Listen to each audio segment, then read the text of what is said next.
ಬರುವ ರಾಮಚಂದ್ರಪ್ಪನವ್ರು ಬಂದವರು ಎಲ್ಲರೂ ಬಂದವರು 25 ಇದನ್ನ ಸಾಹಿತ್ಯ ಸಮ್ಮೇಳನ ಮಾಡೋದ್ರಿಂದ ಏನು ಬಗ್ಗೆ ಮಾತನಾಡೋದಿಲ್ಲ.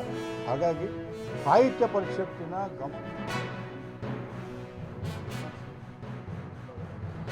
ಬರುವ ರಾಮಚಂದ್ರಪ್ಪನವ್ರು ಬಂದವರು ಎಲ್ಲರೂ ಬಂದವರು 25 ವರ್ಷದಿಂದ ಎಲ್ಲರೂ ಬಂದರು. ಜಿಲ್ಲೆಗೆ ಕನ್ನಡ ಸಾಹಿತ್ಯ ಪರಿಷತ್ತು ಭಾಳ ಗೌರವದಿಂದ ಬಂದಿದೆ. ನಾನು ಅಧ್ಯಕ್ಷನಾಗಿ ಅತ್ಯಂತ ಗೌರವದಿಂದ ಅಭಿಮಾನದಿಂದ ಇಲ್ಲಿ ಬಂದಿದ್ದೇನೆ. 67 ವರ್ಷಗಳ ನಂತರ ಅಖಿಲ ಭಾರತ ಸಾಹಿತ್ಯ ಸಮ್ಮೇಳನ ಈ ಜಿಲ್ಲೆಗೆ ಬಂದಿದೆ. 4 ಸಮ್ಮೇಳನಗಳು ಈಗಾಗಲೇ ಆಗಿದೆ.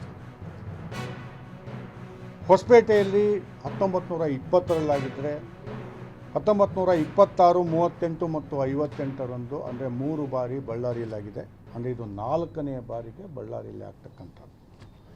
ಕನ್ನಡ ಸಾಹಿತ್ಯ ಪರಿಷತ್ತು, ಕರ್ನಾಟಕ ಸರ್ಕಾರ ಮತ್ತು ಜಿಲ್ಲಾಡಳಿತ ಇವುಗಳ ಪರಸ್ಪರವಾಗಿರ್ತಕ್ಕಂತಹ ಸಹಾಯ, ಸಹಕಾರ, ಸಹಯೋಗ, ಸಹಭಾಗಿತ್ವ, ಸಮಾಲೋಚನೆಯೊಂದಿಗೆ, ಸೌಹಾರ್ದತೆಯೊಂದಿಗೆ, ಸಮನ್ವಯತೆಯೊಂದಿಗೆ ಸಹಮತಿಯನ್ನು ಪಡೆದುಕೊಂಡು ಹೊಂದಾಣಿಕೆಯನ್ನು ಮಾಡಿಕೊಂಡು ಒಟ್ಟಿಗೆ ಕೆಲಸವನ್ನು ಮಾಡಿ ಇದು 88ನೇ ಅಖಿಲ ಭಾರತ ಸಾಹಿತ್ಯ ಸಮ್ಮೇಳನ ಹೊಸ ದಾಖಲೆಯನ್ನು ಸೃಷ್ಟಿ ಮಾಡಬೇಕು. ಕನ್ನಡಿಗ ಕರ್ನಾಟಕದ ಬಗ್ಗೆ ಇರ್ತಕ್ಕಂಥ ಸಮಸ್ಯೆಗಳಿಗೆ ಪರಿಹಾರವನ್ನು ಕಂಡುಕೊಳ್ಳುವುದರ ಜೊತೆಗೆ ಆ ಪರಿಹಾರ ಕ್ರಿಯಾತ್ಮಕವಾಗಿ ಬರಬೇಕು ಅನ್ನುವಂಥ ದೃಷ್ಟಿಯಿಂದ ನಾವೆಲ್ಲರೂ ಸಹಿತ ಒಟ್ಟಿಗೆ ಸೇರಿ ಮಾಡ್ತಕ್ಕಂಥದ್ದು.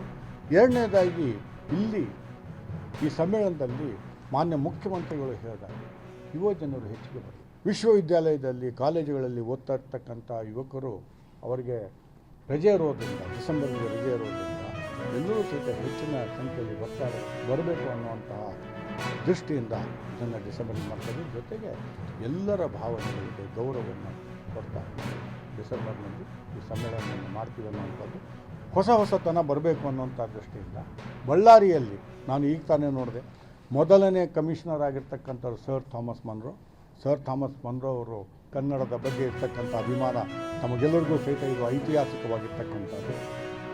ಮನ್ರೋ ಅವರ ಕುಟುಂಬದವ್ರನ್ನ ಸಹಿತ ನಾವು ವಿಶೇಷ ಆಹ್ವಾನಿತರಾಗಿ ಇಲ್ಲಿ ಅವರಿಗೆ ಗೌರವಿಸ್ತೀವಿ ಅನ್ನುವಂಥ ಮಾತನ್ನು ಸಹಿತ ಇಲ್ಲಿ